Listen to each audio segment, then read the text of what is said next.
मुर्दों को जलाते हैं और कुछ लोग मुर्दों को दफनाते हैं।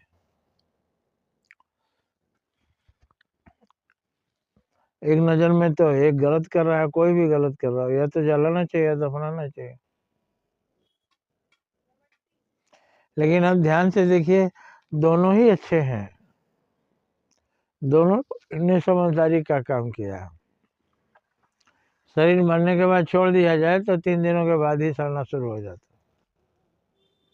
उसमें से कीड़े निकलेंगे बिलबिलाते हुए, वो फूल जाएगा, शरीर फटेगा, इतना बदबू देगा कि आप वहाँ रह नहीं सकेंगे। जिसका बहुत ही प्यारा है बेटा है, प्यारा पति है, प्यारा भाई है, प्यारा बाप है, कोई भी है, मरे हुए शरीर जब सड़ने लगेंगे तो छोड़ के भागेगा डर के मारे। क्यों भाग रहे हो भाई? तुम्हारा अपना है, रहो उसके साथ। अब रहने लायक नहीं रहा, बदबू दे रहा है, और इतना बदबू दे रहा है कि रह नहीं सकते। अभी उल्टी और दस्त शुरू हो जाएगा, अभी हम मरने लगेंगे। इसलिए उसको ठिकाने लगाना जरूरी है। तो कुछ लोग दफनाते हैं और कुछ लोग जलाते हैं। क्यों? अब में लग रहा है दोनों दो तरह काम, दोनों एक ही तरह का काम कर रहे हैं। दफनाते हैं कौन? अब मुस्लिम जगत के लोग, ईसाइयत के लोग दफनाते हैं, क्योंकि वहाँ पेड़ कम है। अब पेड़ कम है, उसको काट देंगे तो वो ऑक्सीजन कहाँ से पाएंगे?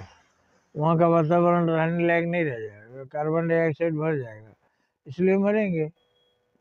इसलिए पेड़ नहीं काटते हैं, जला देते हैं।